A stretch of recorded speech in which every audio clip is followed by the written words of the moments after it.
नमस्कार विद्यार्थी मित्रांनो, स्वागत आहे आपल्या यूट्यूब चॅनल ज्याचं नाव आहे मोहित मोटिवेटेड एक्झाम चॅनल. आज आपण बघणार आहोत MPSC बद्दल आले एक नवीन अपडेट. ती अपडेट कोणती आहे? चला तर मग सुरुवात करूया व्हिडिओला. अपडेट अशी आहे, MPSCच्या 5,707 जागांसाठी 11 लाखाहून अधिक उमेदवारी अर्ज. गट क संयुक्त पूर्व परीक्षेत एका जागेसाठी 193 उमेदवार.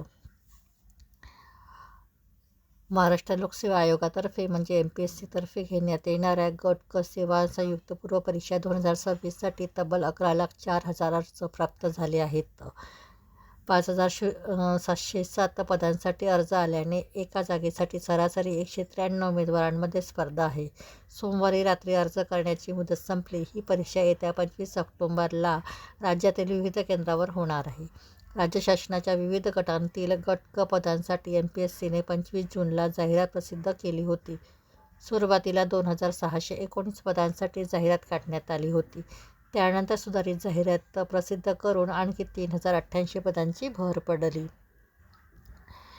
तर 2023मध्ये 10,41,000 उमेदवार पात्र.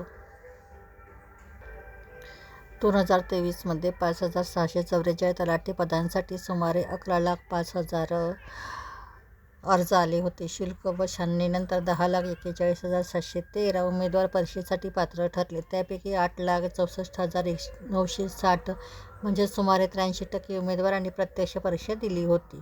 कोणत्या पदासाठी किती जागा? लिपिक टंकलेखनासाठी 1,864 जागा आहेत. तर तलाठीसाठी 1,539 जागा आहे.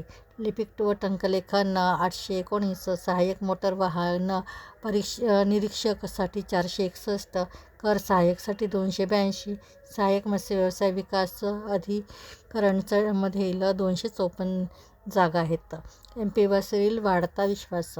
गट क च्या परीक्षा MPSCकडे वर्ग झाल्याने विद्यार्थ्यांचा विश्वास आणखी दृढ झाला आहे. विक्रमी अर्ज हे MPSCवरील वाढत्या विश्वासाचे प्रतीक आहे, असे मनीष घुरबुडे, अध्यक्ष स्पर्धा परीक्षा विद्यार्थी असोसिएशन यांनी म्हटले आहे. तर ही होती MPSCच्या परीक्षेबद्दल आली नवीन अपडेट. अशाच नवीन अपडेट पाहण्यासाठी व्हिडिओला लाईक करा, कॉमेंट्स करा, जास्तीत जास्त व्हिडिओ शेअर करा आणि चॅनलवर जर नवीन असाल तर चॅनलला सबस्क्राईब करायला विसरू नका.